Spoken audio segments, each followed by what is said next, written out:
Shalom, saya Andri Sirait dari kelas 11 II 1. Di sini saya akan menjelaskan tugas saya tentang Federasi dan Front Sawomatang dan cita-cita persatuan. Pertama yang akan saya bahas yaitu seluk-beluk cita-cita persatuan Federasi dan Front Sawomatang. Cita-cita persatuan Federasi dan Front Sawomatang dalam rangka merealisasikan gagasan tentang persatuan, Insinyur Soekarno ingin membentuk wadah persatuan dengan memadukan aliran nasionalisme, Islam, dan Marxisme, sehingga merupakan kekuatan moral dan nasionalisme yang kukuh. Untuk menghadapi praktik diskriminasi kelompok kulit putih yang merasa superior, Insinyur Soekarno mendesak para pimpinan organisasi untuk membentuk suatu federasi antar partai dan organisasi yang sekaligus merupakan front Sawomatang. Dalam hal ini, federasi harus mencerminkan situasi sosial dan politik di Indonesia dengan berbagai orientasi dan aliran yang beragam. Insinyur Soekarno segera menemui beberapa pimpinan organisasi untuk membahas ide persatuan melalui sebuah federasi. Untuk membahas tentang pembentukan federasi antar partai dan organisasi di Indonesia, dilakukanlah pertemuan-pertemuan dan diskusi. Isu menyangkut perkembangannya.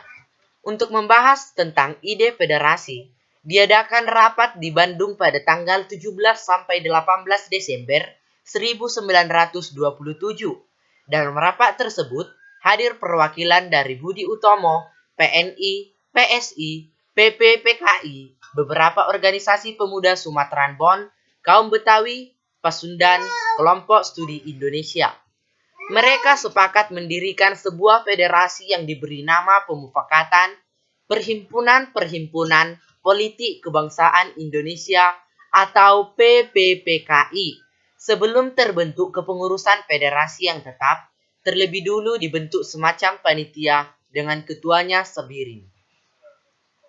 Kemudian terbentuk kepengurusan tetap PPPKI sebagai Dewan Penasehat adalah Insinyur Soekarno dan Dr. Sukiman. Ketua PPPKI Iskak Kortosuryo dan Sekretaris Merangkap Bendahara adalah Dr. Samsi.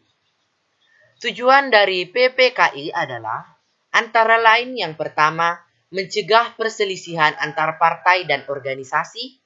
2. Menyatukan arah dan cara beraksi dalam perjuangan kemerdekaan Indonesia.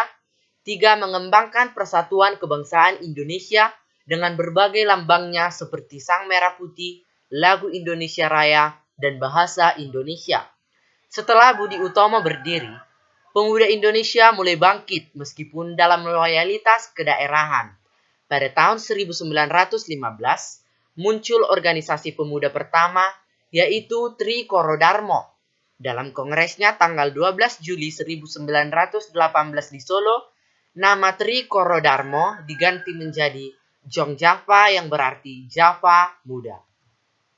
Pada dasarnya, Jong Java bukan organisasi politik dan anggotanya tidak berpolitik. Jong Java lebih menaruh perhatian pada pendidikan dan pelatihan. Pada Kongres Jong Java tahun 1924, atas usul Samsu Rijal, anggota Jong Java dibagi dalam 2 kelompok. Kelompok yang pertama adalah yang berusia di bawah 18 tahun, tidak boleh berpolitik, dan kelompok kedua adalah yang berusia 18 tahun ke atas, diizinkan untuk ikut dalam gerakan politik. Dengan berkembangnya Jong Java, mendorong munculnya organisasi pemuda di berbagai daerah. Misalnya, tanggal 9 Desember 1917, berdiri organisasi pemuda Jong Sumatera Bon yang didirikan oleh para pelajar dan pemuda Sumatera yang ada di Jakarta. Tujuan dari Jong Sumatera Bon adalah untuk mempererat tali persaudaraan dan persatuan antar pelajar dari Sumatera. Tokoh Jong Sumatera Bon adalah antara lain Muhammad Hatta dan Muhammad Yamin. Pada tahun 1918, berdiri Jong Minahasa, kemudian berdiri Jong Cilebes atau Sulawesi, Jong Ambon, Jong Borneo di Kalimantan. Menyusun berdirinya Sekar Rukun, organisasi pemuda dari Tanah Sunda yang didirikan oleh para pelajar sekolah guru. Organisasi-organisasi tersebut berorientasi pada kedaerahan atas dasar prinsip persatuan. Selain organisasi tersebut, Juga muncul organisasi pemuda dari kelompok agama, seperti Jong Islamiten Bon. Pada tanggal 15 November 1925, diadakan pertemuan organisasi pemuda. Dalam pertemuan tersebut, hadir perwakilan dari Jong Java, Jong Sumatera Bon, Jong Ambon, Jong Celebes, pelajar-pelajar Minahasa, dan Sekar Rukun. Dalam pertemuan tersebut, membahas rencana Kongres Pemuda.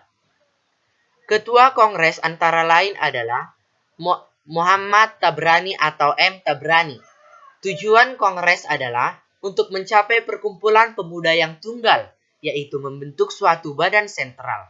Keberadaan badan sentral tersebut dimaksudkan untuk memantapkan paham persatuan, kebangsaan, dan mempererat hubungan antar semua perkumpulan pemuda kebangsaan.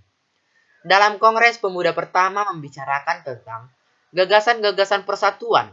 Tokoh yang menyampaikan seperti Sumarto yang tampil sebagai pembicara dengan topik Gagasan Persatuan Indonesia. Badar Jonan dengan topik Kedudukan Wanita dalam Masyarakat Indonesia. Nona Adam menyampaikan gagasannya tentang kedudukan kaum wanita. Joko Santra menyatakan tentang Rapak Lumu. Paul Pinontoan menyatakan tentang tugas agama di dalam pergerakan nasional. Dan Muhammad Yamin berbicara mengenai kemungkinan perkembangan bahasa-bahasa dan kesusastraan Indonesia di masa mendatang. Gagasan yang disampaikan Muhammad Yamin tersebut merupakan pengulangan dari pidatonya yang disampaikan dalam lustrum pertama Jong Sumatera Bon. Dalam lustrum pertama tersebut, pidato yang disampaikan Muhammad Yamin mendapat komentar dari Profesor Dr. Hoykes. Menurut Profesor Dr. Hoykes, kelak Muhammad Yamin akan menjadi pelopor bagi usaha penggunaan bahasa Melayu sebagai bahasa pengantar serta pergaulan di Indonesia dan bahasa Belanda akan terdesak. Kongres Pemuda pertama menghasilkan keputusan yang mendasar yaitu Kongres mengakui menerima cita-cita persatuan Indonesia. Tindak lanjut dari Kongres Pemuda pertama adalah pada tanggal 15 Agustus 1926 diadakan pertemuan oleh Jong Java, Jong Sumatera Bon, Jong Minahasa, Jong Cilebes, Jong Batak, Sekar Rukun, Vereniging for Ambesce, Studi Ren, dan Komite Kongres Kepemudaan pertama. Namun pertemuan tersebut belum membawa hasil yang berarti. Selanjutnya dibentuk organisasi baru yang bernama Jong Indonesia atau Pemuda Indonesia yang bertujuan menanamkan cita-cita persatuan Indonesia. Demikian tugas yang dapat saya sampaikan. Mohon maaf jika ada kesalahan dalam bertutur kata. Terima kasih.